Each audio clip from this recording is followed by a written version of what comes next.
नमस्कार दोस्तों, आपका स्वागत है बिनफिनिटी सक्सेस जोन में। और मैं आपके साथ भास्कर बोस।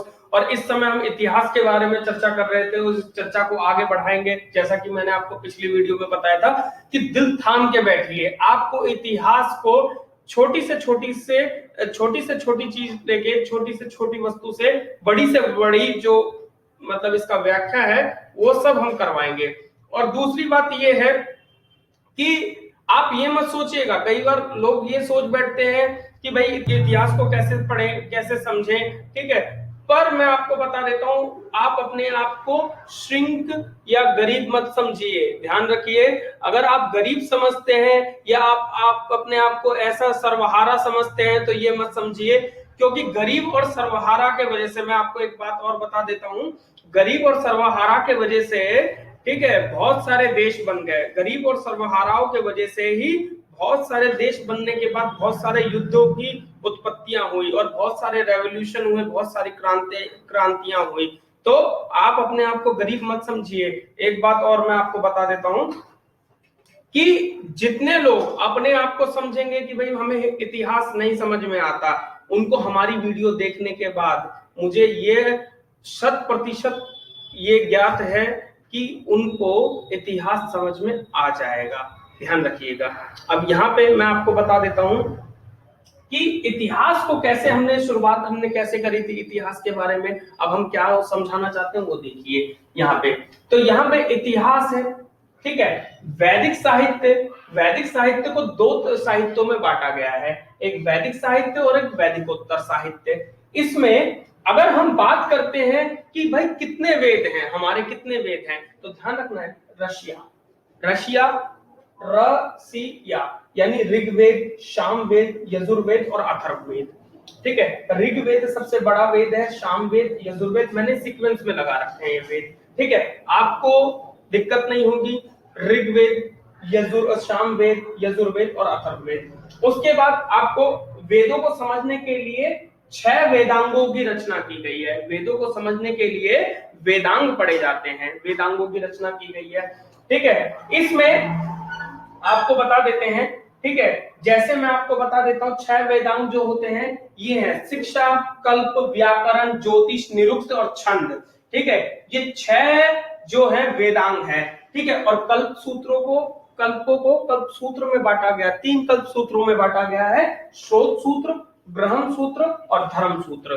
श्रोत सूत्र, ब्रह्म सूत्र और धर्म सूत्र, ये 3 सूत्रों में बांटा गया है। और मैं आपको बता देता हूं यहाँ पे ब्राह्मण ग्रंथ, अरण्य एवं उपनिषद भी है। स्मृतियों की रचना की गई है। स्मृतियों की रचना जो हुई है 200 बीसी से लेके, ठीक है, 200 बीसी से लेके 400 बीसी तक के समय में यानी काल में हुई है। और यहाँ पे मैं आपको बता देता हूँ महाभारत के बारे में। 2 बड़े महाकाव्य हमारे भारत के, ठीक है, 2 बड़े महाकाव्य हमारे भारत के, ठीक है। यहाँ पे सबसे पहला जो है महाभारत को जय संहिता के नाम से जाना जाता है। महाभारत को जय संहिता के नाम से जाना जाता है, जो कि 400 ईस्वी में संकलन किया है।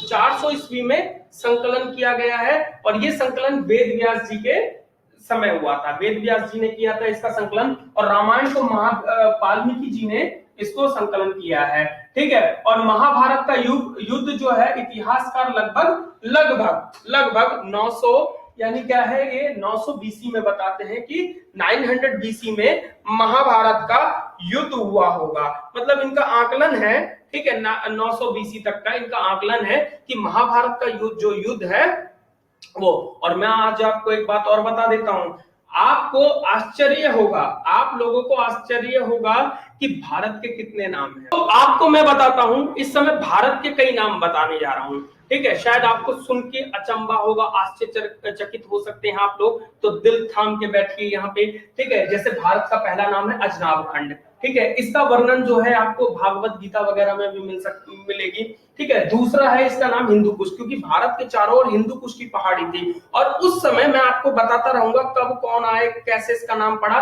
फिर भारत का नाम जम्बूद्वीप पड़ा। जम्बूद्वीप क्या है, जब यहाँ पे बानर भालू बरूद, ठीक है। उस समय यहाँ पे बहुत बड़े बड़े जामुन के पेड़ पाए गए थे, इसलिए भारत का नाम जो था जम्बूद्वीप नाम से था, ठीक है। और मैं आपको बता देता हूँ दुनिया का तीसरा सबसे बड़ा ओशियन, दुनिया का तीसरा सबसे बड़ा महासागर वो भारत में स्थित है, इसलिए हम सौभाग्यशाली हैं।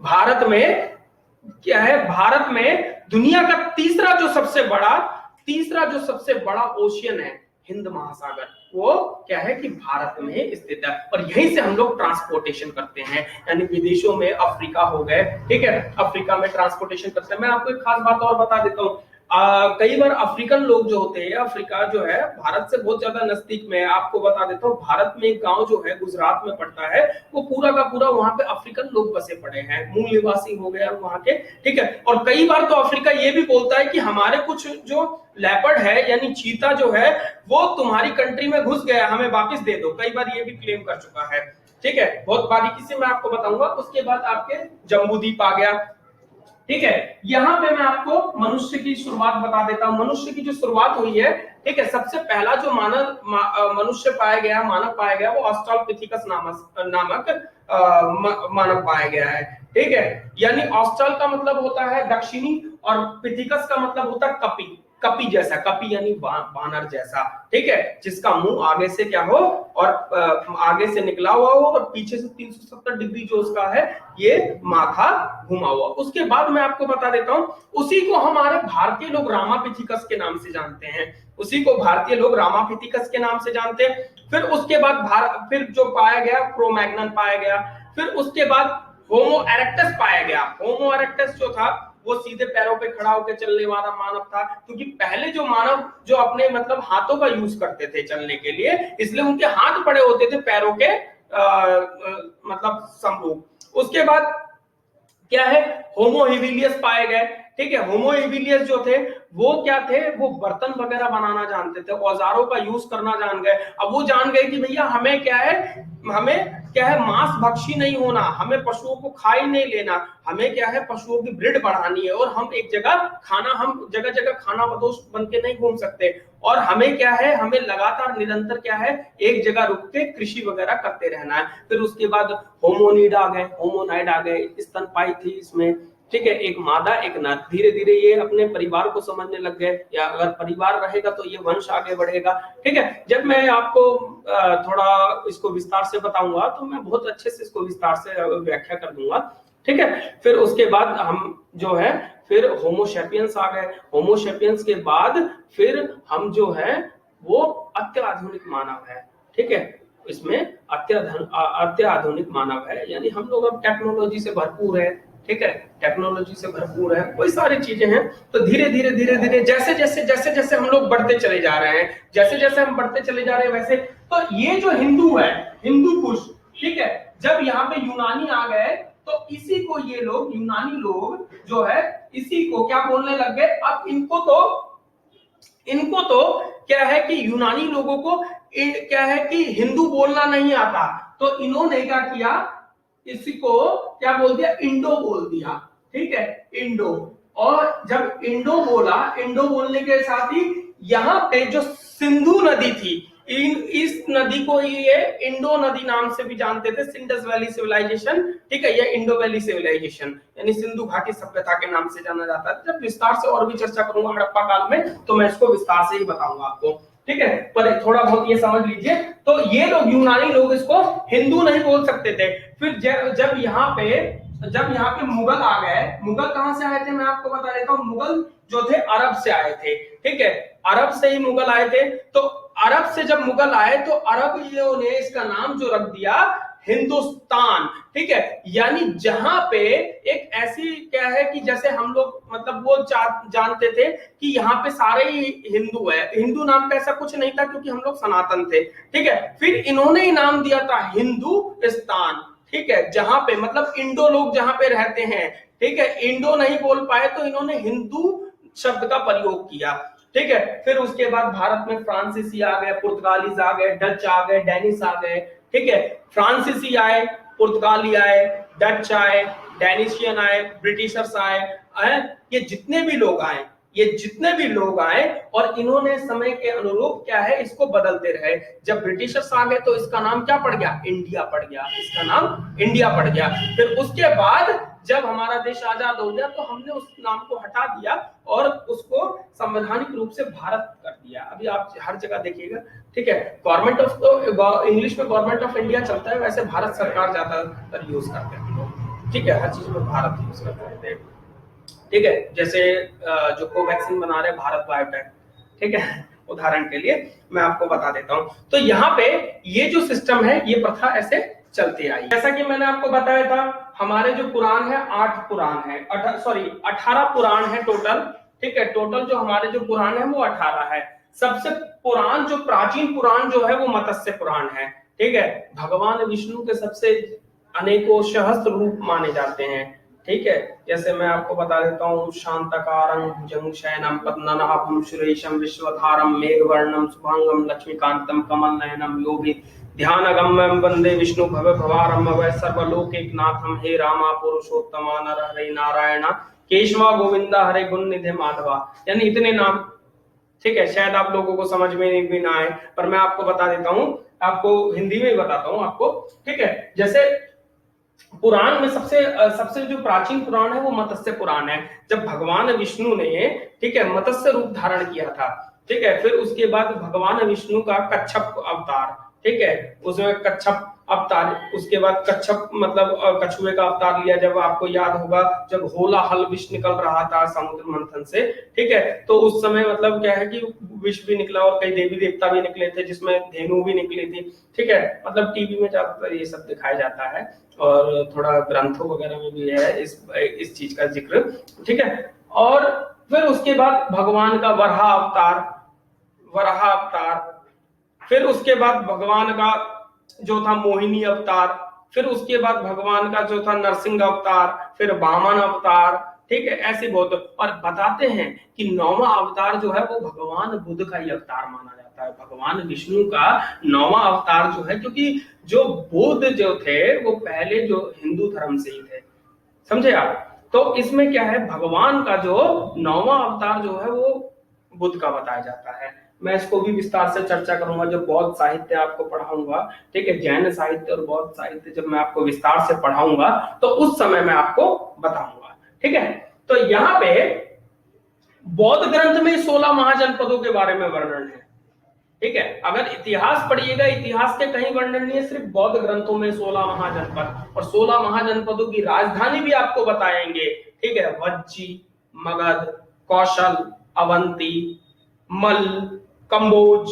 गंधार, तक्षशिला, ये सारी बताएंगे आपको, ठीक है। उसके बाद यहाँ पे इसके बौद्ध साहित्य में 3 पिटक होते हैं और बुद्ध की मृत्यु के बाद बौद्ध संगति में किया गया था, इन 3 पिटकों का निर्माण किया गया था, ठीक है। बुद्ध की मृत्यु के बाद जब संगतियां लगी थी, संगति का मतलब क्या होता है, समितियां लगी थी, बैठ के ऑर्गेनाइज हुई थी, तो उस बैठकों में 3 पिटक बनाए गए थे, सूत पिटक, विनय पिटक और अभिधम पिटक।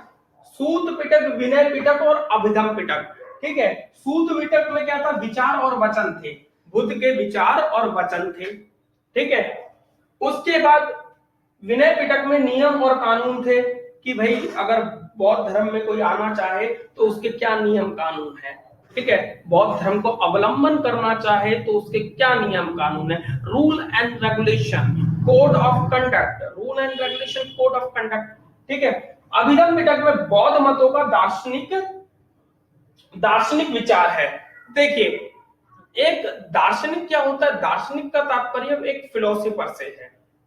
फिलोसोफर का मतलब क्या है कि जो दर्शन शास्त्री जो होते हैं ना, वो ये भी बोलते हैं, ये अगर मान लीजिए कोई व्यक्ति है, मान लीजिए कोई भी व्यक्ति है, बोलते हैं कि ये व्यक्ति यहाँ पे उपस्थित नहीं है। अब आप देखेंगे कि उसका वो तो उपस्थित है, तो कैसे कह रहे हैं दार्शनिक लोग कि वो उपस्थित नहीं है, मन और मस्तिष्क उसका कहीं और विचलन कर रहा है, मन और मस्तिष्क उसका कहीं और विचलन कर रहा है, इसलिए वो आदमी वहां पे क्या है, उपस्थित नहीं है। जैसे मैं आपको बता देता हूँ, हमारे कई जो सब्सक्राइबर है वो एक्टिवेट सब्सक्राइबर नहीं है। हमारे जो कई जो ऐसे सब्सक्राइबर है जिन्होंने नोटिफिकेशन दबा रखा है वो एक्टिवेट नहीं है, वो डीएक्टिवेट है। चलो कोई वीडियो आ रही, कोई बात नहीं, देखा नहीं तो उसको छोड़ दिया, ठीक है, वो वीडियो पूरी देखते भी नहीं है। जब तक आप वीडियो को सही से देखेंगे नहीं तो आपका मन तो विचलन करेगा ही। तो आपके मन में क्या है, कई लोग डिसलाइक भी कर देते हैं। इसलिए डिसलाइक करते हैं क्योंकि वीडियो देखते नहीं है और उनको उसका सार पता ही नहीं होता, तो इसलिए डिसलाइक करते हैं। पहले वीडियो को देखिए, तथ्यों को जानिए, फिर उसके बाद आप आधारिक रूप से डिसलाइक करने का आपका मन है तो आप कीजिए, ठीक है। पर आधार ये कहता है, फंडामेंटल ये कहता है, ठीक है, मौलिकता ये कहती है, अगर कोई आपके लिए बढ़िया वीडियो बना के लाए तो उसको लाइक कीजिए, डिसलाइक मत कीजिए। क्योंकि बड़ी मेहनत से हम लोग भी बहुत ज्यादा रिसर्च करके, बहुत ज्यादा पढ़ने के बाद ही ये सब चीजें ला पाते हैं। हमें पता है हमारे पास सोर्स और रिसोर्सेस की बहुत ज्यादा कमी है, ठीक है, साधन और संसाधनों की बहुत कमी है। जैसे जैसे आप लोग हमें अप्रिशिएट करेंगे वैसे वैसे हम भी आगे बढ़ते चले जाएंगे, ठीक है। एक आदमी अगर मान लो गरीब है तो उसको और एक गरीब थोड़ी ना बनाना है, उसको थोड़ा ऊपर तक ले जाना है भाई। तो आप लोग भी मेरा हाथ पकड़िए। मेरा चैनल नहीं है ये, आप लोगों का चैनल है, और आप लोग इसको सब्सक्राइब करिएगा, लाइक करिएगा, बेल आइकन को भी दबाइएगा, ठीक है। और ये मेरी आपसे रिक्वेस्ट नहीं है, रिक्वेस्ट नहीं है, ठीक है, ये मेरी आपसे क्या है कि एक भाई के नाते, एक दोस्त के नाते, ठीक है, एज ए टीचर के नाते। टीचर तो मैं, देखिए शिक्षक कोई नहीं हो सकता, ठीक है, पहले शिक्षक के लिए बहुत जानने की जरूरत है। एज ए बंधु के नाते, ठीक है, जहां तक मैं जानता हूं, जहां तक समझता हूं, आपको बता सकता हूं, आप उसी को आगे तक ले जा सकते हैं और मैं आपको बहुत अच्छा पढ़ाऊंगा, बेफिक्र रहिए, ठीक है। तो यहाँ पे आपको पता लग गया होगा बुद्ध की मृत्यु के बाद बौद्ध संगति में किया गया ये नियम, क्या विचार और वचन, नियम और कानून, बौद्ध मतों का दार्शनिक प्रभाव, बौद्ध मतों का। जैसा कि हमने आपको बताया है, जैन साहित्य को थोड़ा बहुत समझिए। जब विस्तार से जैन साहित्य को समझाऊंगा तो बहुत अलग ही तरीके से, अलग ही रूप में आपके सामने प्रस्तुत करूंगा, ठीक है। तो यहाँ पे जैन साहित्य के 12 अंग होते हैं। इसके कितने अंग होते हैं? 12 अंग होते हैं। इसमें भगवती सूत्र महावीर के सूत्र को प्रकाश डालता है, ठीक है। भद्रबाहु चरित्र चंद्रगुप्त मौर्य के समय पर प्रकाश डालता है। भद्रबाहु चरित्र ही चंद्रगुप्त मौर्य के समय पर प्रकाश डालता है, ठीक है। इसमें क्या है कि विदेशी यात्रियों के बारे में थोड़ा बहुत वर्णन है, ठीक है। जैसे मेगास्थनीज हो गया, फाइयान हो गया और हैनासांग हो गया, ठीक है। मेगास्थनीज हो गया, फाइयान हो गया और हैनासांग हो गया। ये चंद्रगुप्त मेगास्थनीज, ये चंद्रगुप्त मौर्य के दरबार में सैलुकस का दूत था। कौन था? सैलुकस का दूत था मेगास्थनीज, ठीक है। और सैलुकस निकेटर की जो चिट्ठी जो है वो भारत लाया करता था, चंद्रगुप्त मौर्य को दिया करता था। और बाद में आपको एक बात बता दूं, तो भारत का, विश्व का, ठीक है, विश्व का सबसे पहला इंटरनेशनल विवाह जो था वो यही हुआ था, इंटरनेशनल, अंतरराष्ट्रीय विवाह, ठीक है। यानी हेलेना के साथ, जो सेल्यूकस निकेटर की बेटी थी हेलेना, ठीक है, जो सिकंदर का सेनापति था, उसकी बेटी के साथ, और चंद्रगुप्त मौर्य का विवाह हेलेना के साथ, ठीक है। उसके बाद मैं आपको बता देता हूं फाइयान, ये प्रमुख चीनी यात्री बौद्ध मतावली था और ये सम्राट चंद्रगुप्त द्वितीय के दरबार में आया था। चंद्रगुप्त दो थे, चंद्रगुप्त प्रथम और चंद्रगुप्त द्वितीय, एक चंद्रगुप्त, ठीक है। तो यहाँ पे हम बात करते हैं आपको, ठीक है, हैनासांग की, प्रसिद्ध चीनी यात्री था और हर्ष के दरबार में आया था 629 ईस्वी में। कौन सी ईस्वी में? 629 ईस्वी में आया था। और हैनासांग की भारत यात्रा वृत्तांत हमें चीनी वृत्तांत CU की, ठीक है, CU की से मिलता है। उनकी अपनी पुस्तक थी, जो उनकी ऑटोबायोग्राफी वगैरह, भारत की जो डिस्कवरी लिखी थी, CU की, मैं लिख देता हूं यहाँ पे, CU की इस पुस्तक में लिखा था। अब ये खुद ही जानते हैं, और मैं आपको बता देता हूँ, ये ऑटोबायोग्राफी है, जो हैनासांग है उसकी ऑटोबायोग्राफी है। यहाँ पे हम बात करते हैं कई साहित्य रचनाकारों की। अर्थशास्त्र, ठीक है, अर्थशास्त्र कौटिल्य ने लिखा था, जिसको चाणक्य, अमात्य, महामात्य, राजपुरोहित, और आपको बता देते हैं जो तक्षशिला महाविद्यालय के कुलपति थे, ये उस समय वाइस चांसलर थे, चांसलर वाइस चांसलर हुआ करते थे, ठीक है। जब धनानंद ने इनको निकाला था अपने राजपाट से, निकल जा मेरे राजपाट से, ठीक है, पंडित मैं तेरा शक्ल देखना नहीं चाहता, एक तो तेरा आधा सरगंजा और ऊपर से तूने चोटी रख रखी है, एक बहुत बड़ी चोटी रख रखी है, सुंडाकार चोटी रख रखी है। तो इन्होंने अपनी चोटी पे, ठीक है, जब ब्राह्मण क्रोधित हुआ है तो ब्राह्मण ने क्या किया, अपनी चोटी यानी अपनी शिखा पे गांठ लगाई और बोलते हैं कि धनानंद, अब तुम्हारे पापों का घड़ा भर गया है, अब वो दिन दूर नहीं जब तुम्हारा अंत निकट आ जाएगा। और यहां से उसने मौर्य को भी निकाल दिया था। जब मैं आपको चंद्रगुप्त मौर्य पढ़ाऊंगा तो उस समय कौटिल्य के बारे में बताऊंगा कितना प्रभाव है। ठीक है, फिर इन्होंने बोला था मौर्य से कि मौर्य तुम अपना पुत्र मुझे दे दो, ठीक है, और मैं इसको शस्त्र और शास्त्र विद्या दोनों सिखाऊंगा। बाद में धनानंद जो महापद्मनंद वंश का अंतिम शासक था, उसको 6 इंच छोटा करवा दिया। 6 इंच यानी उसकी मृत्यु करवा दी, किसके हाथों? चंद्रगुप्त मौर्य के हाथों। वो उसके बारे में कौटिल्य, चाणक्य, महामात्य, अमात्य, राज पुरोहित, राज पंडित, ठीक है। और इन्होंने भारत का अर्थशास्त्र लिखा था, और बड़ा कठिन अर्थशास्त्र था। थोड़ा बहुत बता देता हूँ कि अर्थशास्त्र के बारे में बड़ा इंटरेस्टिंग है। इन्होंने बोला था जो टैक्स नहीं देगा, ठीक है, जो टैक्स नहीं देगा उनको राज निकाला दे दो, जो देशद्रोही है उनको देश निकाला दे दो, उनको सारे जो भी उनको फैसिलिटी मिलती है, जो भी उसको स्टेट फैसिलिटी देता है, वो सारे खत्म कर दिए जाए। और जब बोला कि अगर हमारे यहाँ ब्राह्मण अगर ऐसा करे तो क्या करे, तो उन्होंने बोला कोई बात नहीं, ब्राह्मणों के लिए भी है हमारे पास दंड है, ठीक है। दंड संहिता पे इनकी क्या लिखा था, अगर कि ब्राह्मण अगर टैक्स चोरी करेगा, अगर राजद्रोह करेगा, तो ब्राह्मण के सर पे क्या है कि लोहे की सलाखें गर्म करके उसके ऊपर लिख दिया जाएगा ये देशद्रोही है, देशद्रोही है। बताइए, ब्राह्मणों के लिए इतना बड़ा, जब भी दुनिया को छोटा लगता है कि भाई ब्राह्मण ने किया है, तो उसके खाली माथे पे आप एक बार कोई भी अगर जिंदा आदमी के माथे पे अगर लिख दीजिएगा कि देशद्रोही है, तो कैसा लगेगा? वो कहीं पे भी जाएगा तो उसको सब पत्थर ही मारेंगे ना कि देशद्रोही है, ठीक है। उसके बाद क्या है, कुमार संभव, इसमें बता देते हैं। कुमार संभव, वाल्मीकि, अग्निमित्र, कालिदास, ठीक है। कालिदास वही बज्रमूर्ख थे जो कि एक पेड़ की डाल पे बैठ के उसी की डाल काटा करते थे, इनके बारे में भी आपको बताएंगे, ठीक है। हर्षचरित्र, बाणभट्ट, ठीक है, हर्षचरित्र जो लिखे थे बाणभट्ट थे, ठीक है। उसके बाद ये रचनाकार है और ये साहित्य है। ये विक्रमांक देवचरित्र बिल्हन ने लिखा, राजतरंगी जो है कलहन ने लिखा, मृच्छकटिकम ये शूद्रक ने लिखा, और किताबु अल हिंद अल बिरूनी ने लिखा, ठीक है। मैं आपको जब आपको मुगल साम्राज्य पढ़ाऊंगा, ठीक है, बाबर के बारे में पढ़ाऊंगा, ठीक है, बाबर नामा, अकबर नामा, हुमायूं नामा, ये पढ़ाऊंगा, ठीक है, इतिहास में, तो उसमें अल-बिरूनी का जिक्र किया गया है, अल-बिरूनी का जिक्र किया गया है, ठीक है, अल-बिरूनी का, फैजी का, ठीक है, फिरदौसी का, इन सब का जिक्र किया है। साथ में तानसेन का जिक्र है कि तानसेन जब मल्हार गाते थे तो वर्षा झमझमा के गिरती थी, तानसेन का जिक्र किया है, ठीक है। और साथ में आपको बताएंगे, ठीक है, साथ में आपको बताएंगे बीरबल यानी महेश दास के बारे में, और तानसेन रामतनु जी के बारे में बताएंगे, रामतनु जी पांडे जो हैं, ठीक है, उनके बारे में बताएंगे।